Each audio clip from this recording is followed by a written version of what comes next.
listen here, the YNs are tough on the streets, but then they go into prison, don't know the rules, and end up paying for it with a payment that's completely different than money. Oh no, they're not paying with the dollar sign. They paying with that behind. Prison wives.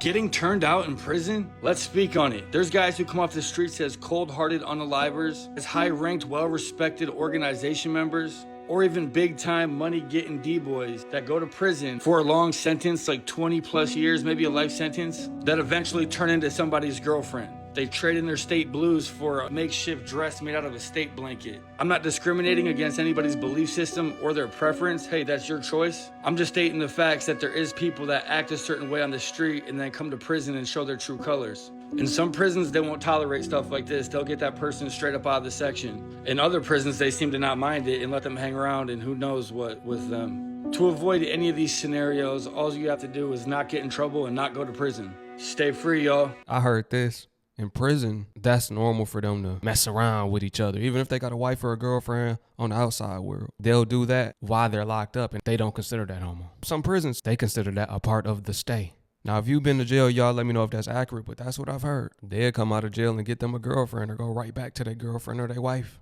whatever. Just like Fleece Johnson. In his prison, booty. Booty was more important than food. Booty.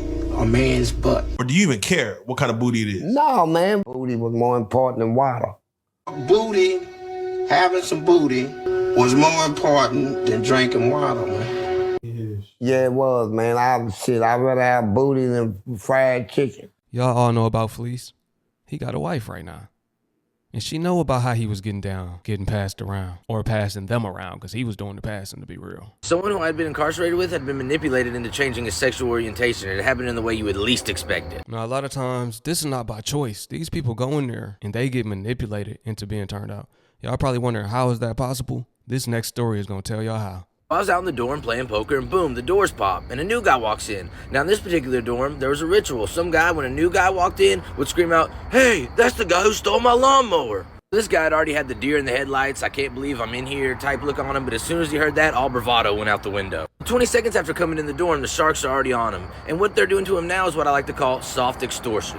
Soft extortion is where you befriend them, try to rizz them up, and then see what you can get them to do for you.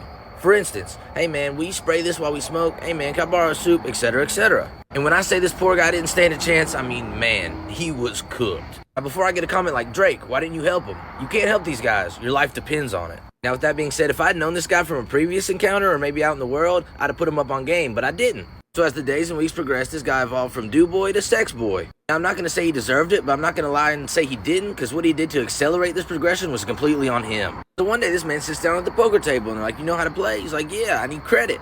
You see, when you're incarcerated, you're bored to death. There's not much. I need credit. Oh, man. Yeah, he set himself up. You don't never get nothing on credit in prison. No, sir. You don't take nothing from nobody. No, sir. You got to stand your ground, for real. They testing you instantly. As soon as you walk in, it's a test. The test begins. To do. You can either gamble, join a gang, or engage in homosexual activity. I chose to gamble. I'm at the poker table, I'm gambling, and I remember it like yesterday. I mean, I was getting popped that day. I mean, my skull was getting pushed back to the white meat. So this man sits down and he gets like 20 bucks in credit, and they're like, "Yeah, when are you gonna hit?" He's like, "Oh man, my money coming Friday, my girl finna shoot it to me." It wasn't an entire hour later that this man is completely out of money. They ate him up out there. I mean, he didn't know how to play at all. He goes, "That's fine, give me another 20. Like, okay, so now this dude's at 40. This dude ends up playing all day and gets down 200. Now, 9 out of 10 times when this happens, the guy will usually check out of the dorm, but I don't think this guy was seasoned enough to even know that was a thing. I mean, he was green. Now, the store day where he promised to pay the money, I done came and went like twice. And the particular affiliation that was running the poker table pushes up on him in his cell. They push up on him, they're like, "Hey, my boy, da-da-da, like, you're gonna pay us." And he's like, "Oh, man, my girl broke bad on me, woo-de-woo." And they're like, "What's that got to do with us?" Before they beat him up pretty good, they tried to see exactly how far he would go.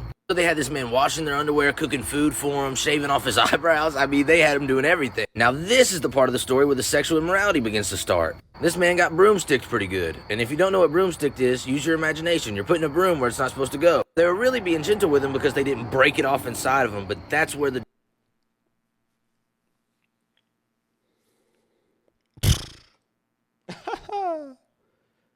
Yeah, he was too green. He taking all of the commands, doing everything they saying. Yeah, they gonna extort him They gonna push that to the max. Now he's done. There's no coming back. Door starts to open for the other activities. So within a month and a half, this guy goes from a normal guy to using the coloring off M&Ms for eyeshadow, tying up his shirt to appear that he had breasts. So there's about a million things he could have done differently to prevent this from happening, but I guess the top few is don't gamble and say no. A month and a half. That was too quick. Too quick. Instead of just giving you another story time about it, I want to give you a visual so that you could see. Son, give me that cup. It's like he's like the older brother that I never had. Yeah. You don't, hey, look, you ain't gonna just be drinking my whiskey, right? That's all you getting now. JG loved to get his boys hooked on whatever. That's gas, ain't it? And just as quick, snatch it away. Get robbed. No, you ain't finna rob me. We all right, man. Ain't no robbing here, bro. They give me 10. I tell you what. Nah, I don't want no shit now. Now you owe me 10 bad now. Give me this. You break even long as you get that from a homeboy, he's straight. When that person might feel like, no, it's not me or whatever, then I cut him off. I cut his supply off. You know what I'm saying? Now I give him time to think about it. You know what I'm saying? He was getting free dope. He was getting free whiskey. He was eating every night. He was smoking every night. And then he was getting free sex. Now he don't get none of that no more. And to be able to get that, then this is what he got to do. They know if they could get me and they could invest a little bit, the way the game goes, I owe them then. Because, I could let him go out and hang out. Flirt a little bit, and come back with some food, or come back with some cigarettes, or come back with some coffee, or whatever, you know what I'm saying, I need it, you know what I'm saying, to make it through the next day. It happens all the time. They could pimp me out, and make, triple, make more money like that than what they've invested. So for me to live clean and have what I like, I guess when I started hanging around Mark and Mendenhall, they did that. Limestone is a place filled with men who have spent their lives searching for families. Mark, JG, Mindy, Hips, and Edie formed a family at Limestone Correctional. Right, and that's the way we looked at it. We had a family. After Mark had found out that I had slept with Mindy, he became anxious. He wanted to himself. Then when I was spending time with him, Mendenhall would be jealous. So it was causing turmoil in the family. That's what we were a family. It was causing somebody was always mad. We're removed from our natural families. So we have to, we make bonds and friendships. You see that? HIV unit. This the HIV unit. They got their own unit.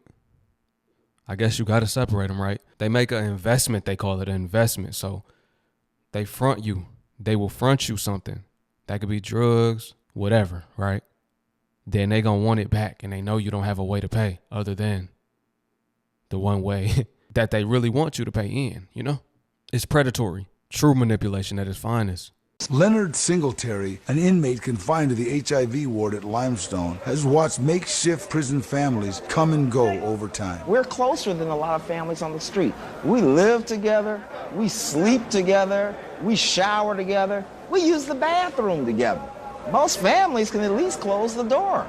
Now I'm dying with a broken heart, without my baby by my side. It's been hard for me without my kids in my life. Power and lust get all twisted up together behind bars. Yeah, about 15 niggas with him all over. In Alabama, Mark had gotten addicted to both. I like power. Matter of fact, I love power. I love being in control. I love to be the dominant one. And I practice that and enforce that in every relationship that I've been in prison. Mark had an empire of boys, but he wasn't satisfied. He spotted Matt. I had strange feelings for him, and I can remember one day, the white team lost a basketball game. So my used to be blood brother, a white guy, he took the basketball and kicked it over the fence. So when he makes this move, we had other gang members. So they wanted to do something to him, harm him, bring physical harm to him, right? So myself, as well as Mother Blood, we stepped up.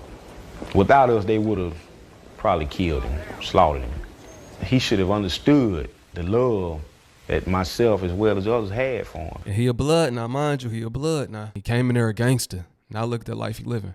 To where he did shit that jeopardized the whole family. All right, for a white guy to go in the penitentiary, it don't matter if he's fucking rock hard and 300 pounds and it's just whoop everybody in that motherfucker that coming at him with game. For a young white guy like myself that was real skinny and wasn't working out and wasn't real healthy and shit, been doing drugs and shit, it's not just one or two people coming at him. It's just boom, boom, boom, boom, boom, boom, boom, boom. Every 5 minutes, it's just boom, boom, boom. You know, it's constant.